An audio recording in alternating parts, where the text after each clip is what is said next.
By the time I climbed that cliff road with the nor'easter chewing Harbor Point, 18 nannies had already run for their lives. They left handbags and chargers behind, like the house spit them out and locked the door, and people kept saying the Hale boys didn't cry, they just broke things. So I stood on that porch in a thrift store, coat holding a scuffed suitcase, and the secret I hadn't said out loud in 6 years, and knocked because I didn't come to save anybody, I came to find out if I could still breathe. The door opened an inch.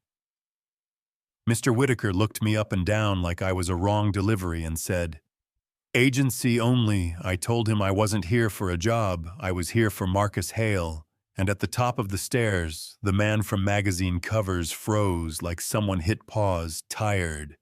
Handsome, rich enough to buy anything but sleep, he looked at my wet hair and the twine on my suitcase and said, "Let her in."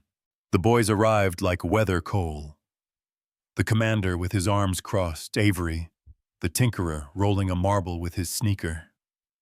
Finn the wrecking ball with that grin that loves the second before a plate hits the floor, and Miles by the window whispering to the glass. I lowered to my knees so we were eye to eye and said, "I know what it feels like to lose the person who made your world make sense," and the big cedar house went quiet enough to hear a clock 2 rooms over. Miles blinked and asked if I lost someone too. I said yes, and I told him houses don't die from silence, they die when laughter does. Mr. Whitaker huffed at speeches. I said I didn't have one. I had 3 days, no pay, no contract. Let me try to make this place breathe. If I fail, I'll pack the chargers and the cashmere and leave it all on the radiator, and Marcus studied my face for the usual angle, didn't find one, and said, 3 days, just Ruth. Day 1. I gave no orders. I watched Cole tuck a spiral notebook under his shirt, drawing attack arrows toward the pantry, like a tiny general. Avery built. Delicate contraptions, and his hands shook right at the moment. Triumph could turn into collapse. Finn flipped a coaster edge over edge, daring gravity to pick a fight. Miles cupped the cold window and whispered, "Mama, Liv. It's too dark." I sat beside him and said we could light it up so she can see you. Smile, his hand found my sleeve and held on like a boy, testing a railing. And that night, in the laundry room, with the machines humming like a lullaby, we didn't yet deserve, I wrote in my leather notebook. Every misbehavior is a message adults didn't read. Cole's control is fear, Avery's precision is panic, Finn's breaking is grief, trying to kick a door open, Miles's whispers are prayer. When I passed the security room, I saw myself on a screen straightening a crooked photo of Olivia Hale hand, hovering like you do with a hot kettle. Even when it's off, I didn't know the camera was catching my hesitation. Marcus did. He watched it later and clicked the screen dark like he'd seen more than he wanted. Breakfast day. 2 was too quiet, a held breath. Cole asked, oh so casual, if I could help him find a blue crayon upstairs. I walked under the loft and the bucket hit like the ocean water through my collar. Finn squealed. Avery slapped a hand over his mouth. Miles went wide-eyed. Cole waited for the explosion. I laughed, big and shameless, said, well, it's raining indoors, and when my heel hit the marbles, I didn't fall. I pivoted and did a tiny bow like a diner waitress who didn't spill the coffee. Then I took the rubber lobster dangling from a string and set it by Olivia's picture and told them sometimes the things we're scared of are just lost, looking for someplace to hide that night. The bucket sat upside down in the mudroom like an apology, wearing a hat. Good night, Ms. Ruth Cole whispered. And getting my name right on the second try counts for a lot, you know what I mean. Day 3, the kitchen smelled like butter and childhood. The private chef stepped back and let me roll dough on the island. I divided it into 4 missions like I was sending them out in a snowstorm. Cole on crusty loaf because a leader has to know when to push and when to wait. Avery on sweetbread because a little spontaneity makes precision sing Finn on dense loaf, because you can punch dough and still not break it.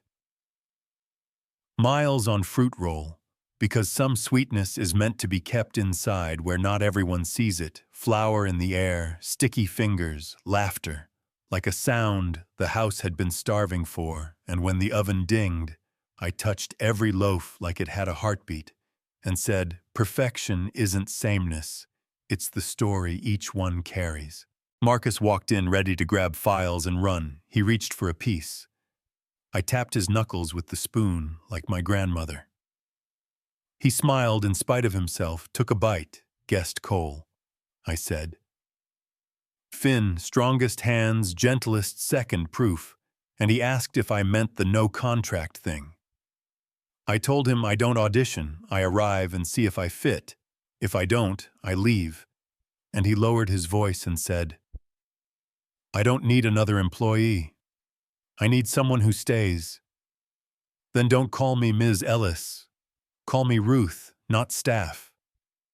If I'm doing this right, part of the home, welcome home, he said, like he was finally catching up to what the house already knew. Peace has a cousin named Test, and it came fast. An antique glass lighthouse lamp in the gallery shattered like a heartbreak, falling 1,000 feet. The boys lined up without being told, Cole's fists white, Finn's chin jumping. Avery's eyes flat and calculating exits, Miles staring at his shoes like they might speak. I asked if anyone was bleeding. Then who needed a bandage for the inside of their chest? I held up a shard that threw rainbows and said this mattered because a real person used hands and breath to make it.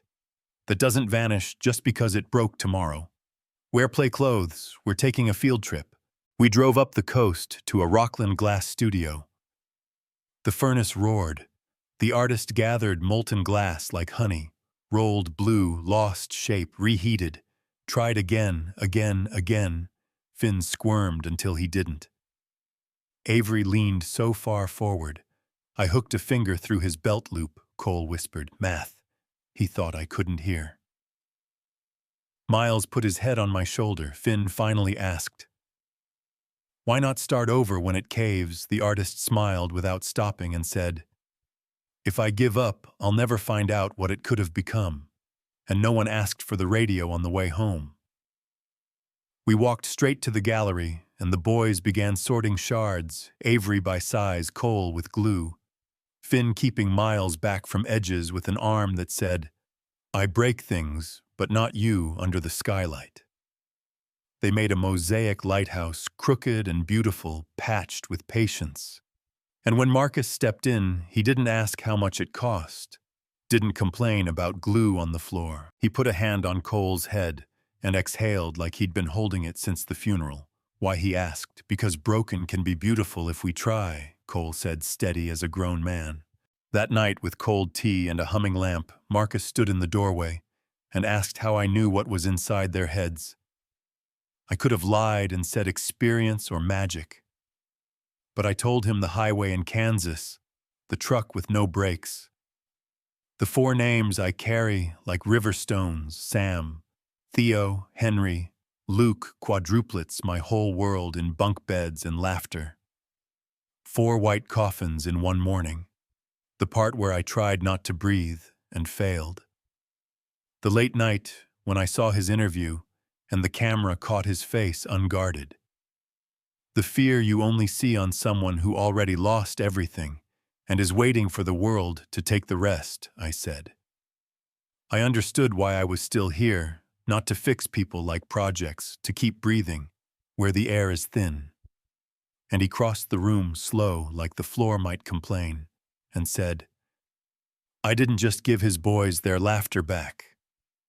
I gave it back to him, and I shook my head, because the truth is, they saved us both. In the morning, I told the boys the truth with the curtains open so the light had a fair shot. I had 4 sons a long time ago. They're not on this earth anymore. I like to think they watch over kids who still need all the love stuck in my pockets. Miles slid off his chair and pressed his palm into mine and asked if I was sad every day. I said, but when you keep loving people while you're sad, The sadness turns into strength. "Can we call you Aunt Ruth?" he asked. "If you want to," I said. And they hugged me with the uncoordinated violence of boys who love harder than they plan. Yeah, that happened. In spring, we held a small memorial in the garden. For Olivia, white shirts, grass stained in 10 minutes, little photo books in their hands, Cole said. "Mom, we hope you can see us." Avery thanked her for sending Aunt Ruth and turned pink. Finn whispered, "We haven't forgotten," and Miles put his hand on the stone and asked the sky if it was okay for Aunt Ruth to be their mom on land while Mom stayed their mom in the sky. A slit of cloud opened and sunlight touched every head, maybe weather, maybe permission, you tell me. A week later at dusk, Marcus handed me a key instead of a ring and said, "I don't want to replace what was lost. I want to rebuild something new and honest with you. If you'll let me," I took the key because my hands knew. Before my head did, we kept it quiet, the boys. A few people Olivia loved folks. The foundation helped joy that multiplies. And later we fostered a baby girl named Lena, whose mother needed time to learn how to stay. Cole warmed bottles. Avery charted naps like NASA. Finn sang off key sea shanties and didn't break a thing for a week, Miles whispered to the window. "Mama Liv, do you see this?" Then looked at me. "Aunt Ruth, do you hear that? Hear what the house is breathing." We kept the mosaic lighthouse where the old lamp stood under the skylight. The sun finds every crack and turns it to gold. There's a word for fixing with metal that shines and makes the break the blessing. I forget it half the time. We don't need the word, we have the thing. And yes, here's the part people fight about in comment sections. Was it too soon for Marcus to move on? Did the boys use grief as a free pass? Did we excuse bad behavior by calling it pain? I don't have clean answers. Anyone who does hasn't stood shivering on a porch in a storm, knocking on a door no sane person would touch. I saw 4 little warriors who didn't need a drill sergeant. They needed someone to kneel. I saw a father who didn't need a miracle. He needed permission to believe. Small things count. I saw a house that didn't need silence. It needed laughter so loud, the dog hid under the table. And I saw a woman who came with a suitcase and a secret, and left both by the back door because her hands had work to do. So tell me what you think. When is it right to move on, and who gets to decide is discipline? The answer, or the kind that listens first, is grief an excuse or a wound that needs different medicine? Drop your city in the comments. Argue with me if you have to share the moment. Something broken turned beautiful in your life hit. Like if you believe a family can be glued back together, one shard at a time. Subscribe if you're building your own lighthouse from pieces that used to be something else. I'll be here laughing when it rains inside and baking bread that tastes like a house learning to breathe.